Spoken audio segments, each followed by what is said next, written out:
Comcast. Are you kidding me with these 62 seconds of logos? Is this Bad Moms Age of Ultron or some bullshit? I'm Amy Mitchell, and I'm a mom. Momsplaining. Also narration. Damn, can't this movie squeeze in some reading to give us the trifecta right at the beginning? Then I shuttle the kids to piano lessons and soccer games and dance classes and doctor's appointments before my daily trip to the grocery store. Daily? Listen, if Amy's life is this shitty and full of errands, can't she plan ahead and get some extra supplies? I mean, there are no Costco's in this city. Baby, here's your American history project I made you. What kind of project is that exactly? It's just a big head of Richard Nixon. Why not make a battlefield and stick some toy soldiers in there to signify whatever war you want it to be? Also, come on, I know she's actually a great mom, but she's not a professional sculptor, right? So how'd she make this incredibly realistic bust of Nixon? I love you. I love you. Oh my God, Mom, not so loud. Kids acting embarrassed about mom's affection in a public place cliche. I don't know how you do it.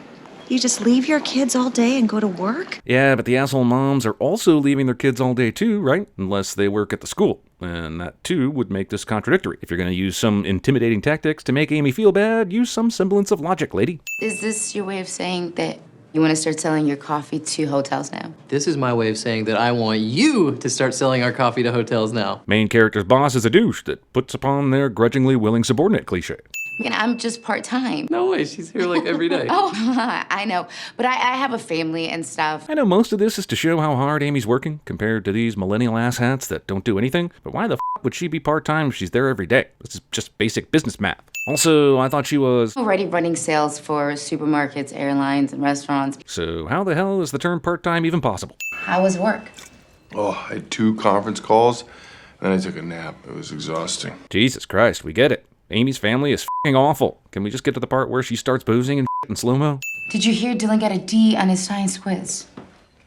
Way to go, bud. This scene is essentially what you'd see at the Ninth City Improv Troupe during their Tuesday night show in downtown Naperville. Coach is posting a list of who made the team tonight at 9. I'm freaking out. I am too. What an arbitrary and late time to post something like this. What happened to the days of just posting a printed list outside the cafeteria so everyone could gather in a big group and shun the losers who didn't make the cut together? Do you understand how hard it is to get into an Ivy League school now? I mean, they turn away Asians. That's right. That's a little racist. Damn it, Amy. I know you're good at everything, but leave the sinning to me. Okay, I was masturbating online with some chick. What the f***? Why are you doing that? And why the hell didn't Mike lock the door? How long have you been doing this? Oh, I don't know. Not long. 10 months next Friday. I get that she stays on for comedic exposition, but why the f*** didn't Mike keep trying to close the browser window, or at the very least turn off the monitor? Also, Amy's gone all day, and apparently Mike generally works from home, so couldn't he do this shit then? My point is that this jerk-off has some stupid jerk-off habits. So I'm gonna try to do everything myself today. Hasn't the first 10 minutes of this movie been about how Amy has to do everything by herself every day? Oh God, there goes that little weird stay-at-home mom. These f***ers were just making fun of Amy for working, so aren't they also stay-at-home moms? God damn it, I'm sick of these arbitrary insults. Here comes the hot widower. And for a supposedly subversive comedy, this movie's piling on the f***ing cliches. Let's add the hot guy first appears while walking in slow motion one to the heap. Gwendolyn's been at the same spot, handing out flyers all morning, but specifically knocks on Amy's window in order to further prove her assholitude. Oh God, it literally could not get any worse. This girl didn't see that someone's now standing in her path. Wait, I realized that Amy quit the PTA, but where the hell are her kids right now? Did she quit being a mom? I guess at 12, they're old enough to stay by themselves for a while, but shit, man, not long enough for her to kill several bottles of scotch. Have a drink, Kiki. Granted, I'm not a super hot woman, but I have boozed it up enough to know that it's not standard practice for the bartender to bring out the whole f***ing bottle when you order one drink. Do you know what my favorite mom fantasy is? What? Having a quiet breakfast by myself. Oh, that is so hot. The f*** is Carla so jazzed about? By all accounts, including her own, she's a terrible mom who pretty much does whatever she wants. Screw it. Let's be bad moms. Roll credits. Also, one of the many problems with this movie is that they had to include this line, which is completely unnecessary to get the point across. The Hangover didn't have a moment when Bradley Cooper looked at the other two and said, you know what, I have the hangover. Amy's jacket still has a bit of spaghetti stain, but her white shirt has become miraculously spot-free. This is really more of a choking hazard than it is bad mom behavior. In yet another entry in this movie's series of cliches, the protagonists become fed up with their situation and briefly engage in destructive behavior. You can apparently buy an entire suit of armor at this grocery store. But even if that's the case, wouldn't this be like a dog food bag and they would just type in the UPC instead of trying to run it across the scanner? Okay, great scene and all, but they literally wasted hundreds of dollars worth of booze alone, not to mention the cereal and the other shit. So the store's just gonna let that slide? Where is she? I know Amy typically has shit running smoothly in the mornings, but could they not look for her in a room or something? Let's take your daddy's special car today. They really make it seem like Mike would be so pissed about this, but he never mentions it, and Amy drives it for the rest of the movie. Jesus, whenever Amy does something bad, do we have to see it in slow motion? Is Zack Snyder somehow involved in this movie? Oh, wait, your lunch!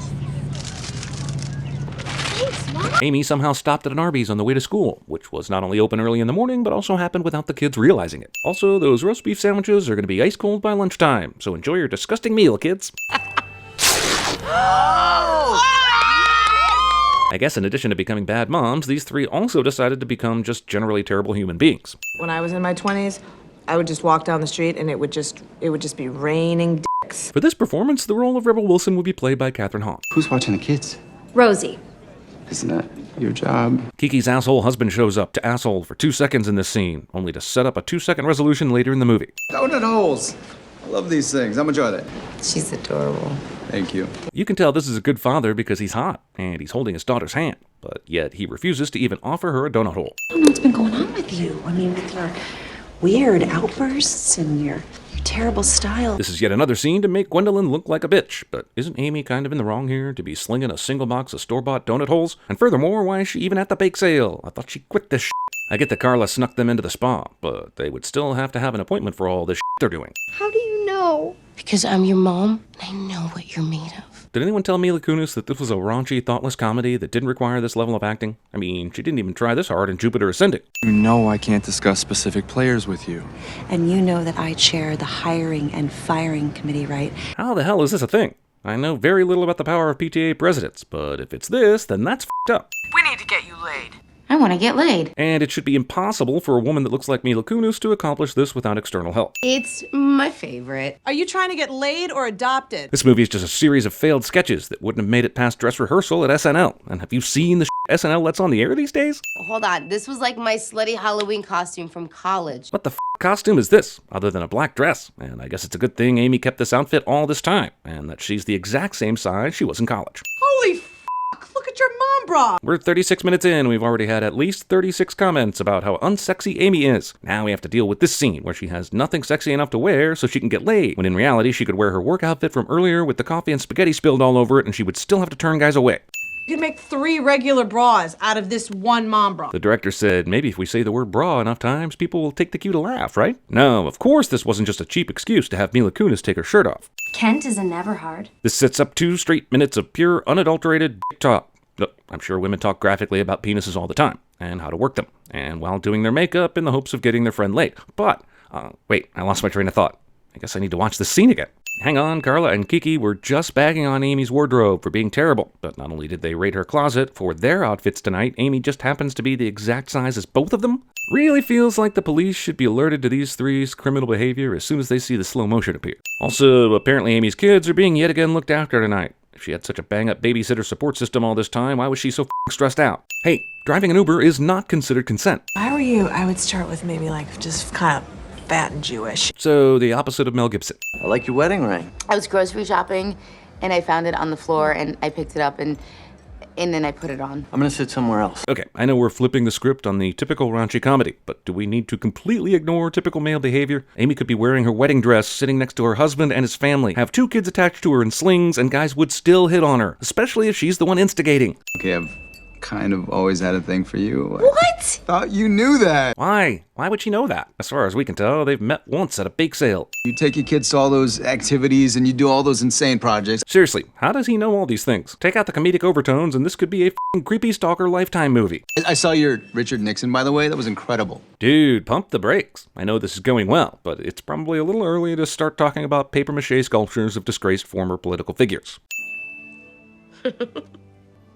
Movie cruelly skips Amy's inevitable sexting that followed Jesse's message. Also, did they have sex or what? Wasn't the whole point of the night to get her laid? I mean, movie spent a lot of time setting that shit up. Whoa there, shouldn't Amy be doing this shit in slow motion? All I want to do is make enough money to feed my cats and fill my f***ing Prius. This joke presupposes that J.J. Watt would ever fit into a f***ing Prius. How dare you bench my daughter? You have no right to do that. Actually, I do, because soccer is a PTA-sponsored activity, and I am the president of the PTA. Really? Because when you were trying to get JJ to do what you wanted, you used your hiring and firing committee leverage instead of using the power of position that made the most sense. Well, damn. Jada Pinkett Smith has heard this line so much from her husband, she just instinctively adds it to all of her performances. Gwendolyn has been president of the PTA for the last 6 years. Let's assume that a PTA board would even let someone be president for 6 terms, and that Gwendolyn spaced her kids out to cover that period of time in middle school. Where the hell are her kids then? They're never shown in this movie. She's got the attachment moms. She's got the tiger moms, the sad moms. She has the blogging moms. This goes on for some time.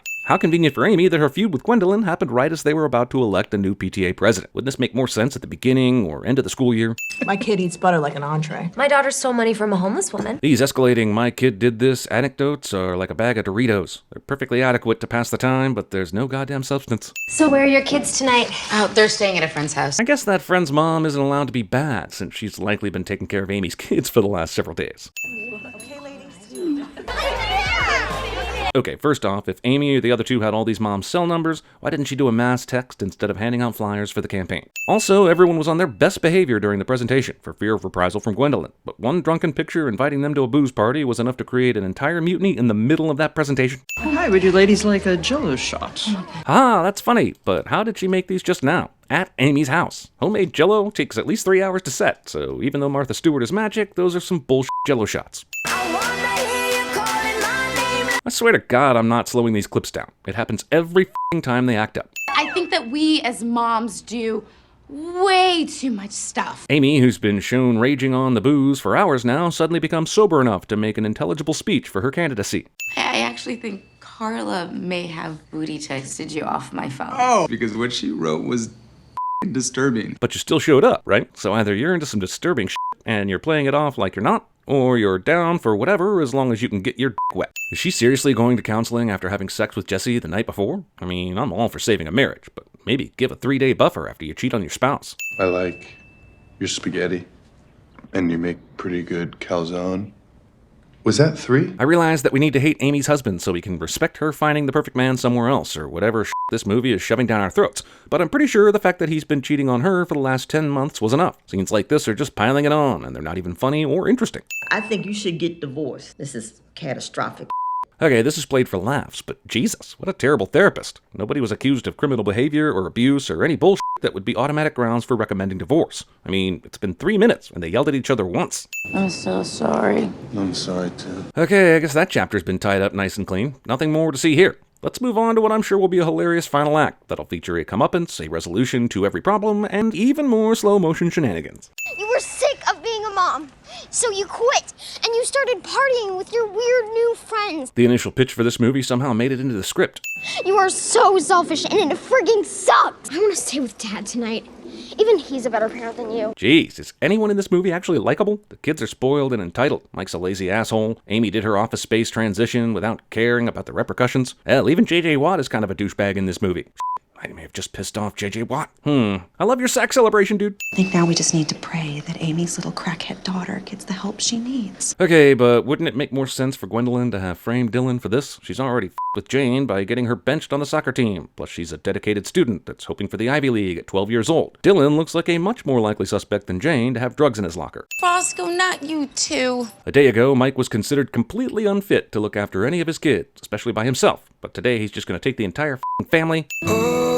Sweet Jane. As this sad song plays after a breakup and subsequent family crisis cliche plays out, I'm reminded that I'm essentially watching every romantic comedy ever, only with more references to blowjobs. To get prepared for this scene, Mila Kunis just had to remember that one time that Macaulay Culkin dragged her to see his band play an entire set about pizza.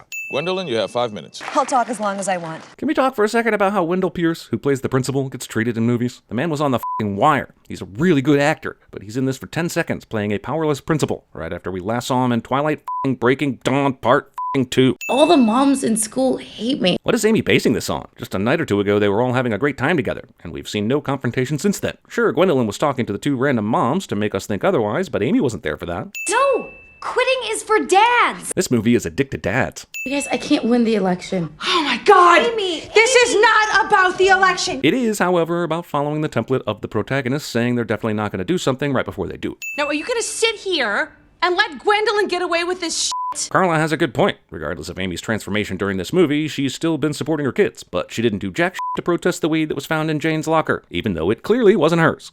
Get those tits up. Get him up. Get him up. Get your boobs up. Get those tits right up. I've lost count of the times in which these three repeat something endlessly in the hopes that it'll become funny after a while, but here it is again, and it shall be sin, damn it. Jesus H. Christ, man. Amy's speeding to the one place that she's been the most for the last several years, but we need this wrong way f***ing nonsense to add to the f***ing hilarity. Come on, movie. Just f***ing end. And make it work. How good did that feel? No, seriously, how good did it feel? Because we've been given no information about this relationship other than the fact that the husband made Kiki leave lunch that one time and that he has a limp dick. But I guess, go girl. When it comes to being a mom, I have no f***ing clue what I'm doing. Moms love it when you drop a few F-bombs during your PTA speech at the middle school. My kids haven't had a bath in 3 weeks. Hey, remember that game we played a while back comparing how awful our kids are? Let's do that again on a bigger scale. Gotta play the hits, I guess. Wait, did she just win? All she did was make a speech. And there were like 7 people that stood up and said something. Did the f***ing standing ovation just count as an official victory? What the hell are the rules here? Hey, will you guys give me like a second? Yeah, honey, sure. Not to immediately call my children or my newfound love interest or anything, just to check in on my campaign rival. My life is so not awesome. God damn it! How many f***ing cliches are there in this f***ing movie? Now we have a sympathetic villain at the end of the movie entry, and I'm telling you, I cannot take much more of this.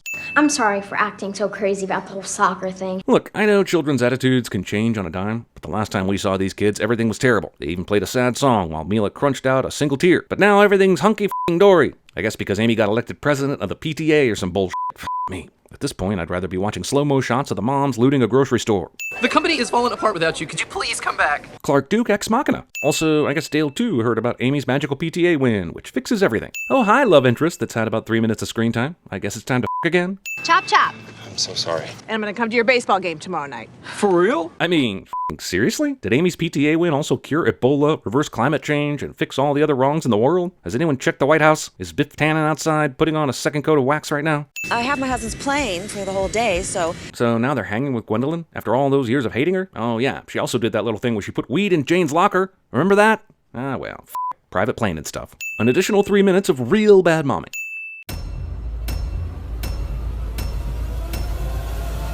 I've abandoned my child! I've abandoned my child!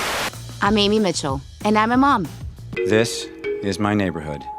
This is my street.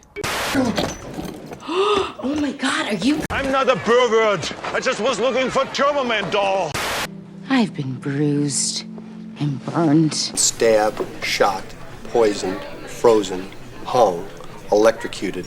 You're from the 70s, but I'm a 90s bitch. I love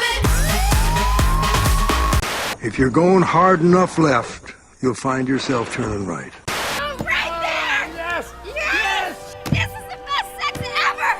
So I just have to kind of fold his penis up like a balloon animal. For you, son, a French poodle. I think I got pregnant. Is it cool? Maybe I just spray a little Pam down in that area right before the baby comes out. Can I get down in you again? Baby, please. I am not from Havana. Sometimes I'm so crazy that I don't even understand the words that are coming out of my mouth. Do you understand the words that are coming out of my mouth?